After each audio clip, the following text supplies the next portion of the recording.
Just kept silent as Michael tilted back his head and drank the last of his beer. He'd only taken a couple of gulps of his own, knowing he needed to keep his wit sharp this night. Mosquitoes buzzed, crickets trilled, frogs croaked. The cacophony somehow louder than the sounds of traffic passing on the street beyond the courtyard. Michael let out a muffled belch and smiled. Figured out how we're both going to keep our jobs? Just squinted into the darkness. We're going to follow Khepri. Maybe she'll lead us to the robbers, or maybe whoever broke into the museum will find her. Don't sound like much of a plan.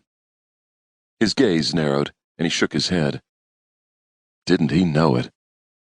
Just gave him a one-sided smile. Disappointed? Guess I've been waiting to see a little of what made you such a name. You mean besides my flying tackle across Mains's desk? Just muttered, a little stung by the younger cop's honesty. Yeah, although I'd have given my left nut to see his face when you did that. Man had both my balls on platters. If not for the fact his boss knows Mains deserved it, I wouldn't still be pulling a city paycheck. He shook his head, lips curling in self-directed disgust. Khepri's all we've got. Though maybe when we question those guards, we might position her somewhere they can see her. Watch if any of them recognize her and give themselves away. Think she won't light up when she meets a co-conspirator? You don't believe her story, do you? That she woke from the dead? Just snorted before lowering his voice. More likely she scared herself crazy. When I cut her free, she asked if she was in the land of the dead. I thought she was asking me if she was in a cemetery. Land of the dead is something from Egyptian mythology, their version of heaven and hell. So maybe she snapped and thinks she's living in a story? At the quirk of one of Mikey's eyebrows, Just felt heat creep up the back of his neck. Shit, he hated looking foolish in front of another officer. This ain't the first time a naked woman's turned my head, but it is the first time I believe she's innocent. Or at least innocent of whatever crime was perpetrated at that museum. Will you be disappointed when you have her all figured out, and you discover she's been lying her ass off? A wince twisted his lips. Might be less disappointing than finding out she's crazy. The door opened, and Denise stepped out on the lit porch, wearing a grin. Just narrowed his eyes. You got her tricked out.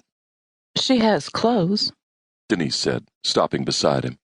If she's staying a while, you might consider taking her shopping, but she's covered head to foot. She wrinkled her nose.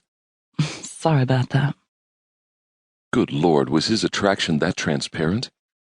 Clothes might be a good thing. Then maybe he wouldn't be so tempted to touch her. He couldn't seem to stop. Not when he'd spotted crusty stuff stuck to the skin of her back, and not when she'd grown pale and grimaced, clutching the dirty linen rags. He'd had to hold her, console her. Thank God Mikey had interrupted, or he wasn't sure how that embrace might have ended. Justin grunted, and then turned toward the door as it opened again, spilling light through the doorway. His breath caught. Khepri's borrowed clothing wasn't fancy, but it lovingly hugged her slender frame. A flowing hippie shirt with a wild gold, red, and black pattern hung loose from her shoulders, but the fabric was so thin, every move molded it against her small round breasts. Below, she wore jean shorts, the hems rolled up well past mid-thigh. On her feet were narrow, wedge-heeled beige sandals with laces that wound up her ankle and were tied in a bow at the side. She looked cute and young. And Denise must have applied a few cosmetics, because Khepri's mouth shimmered.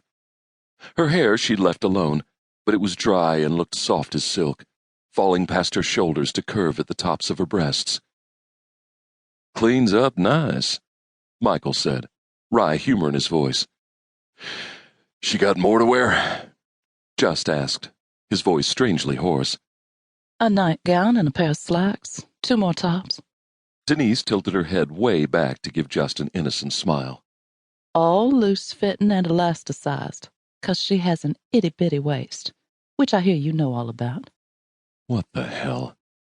She wasn't wearing anything but a bunch of gauze strips when we met.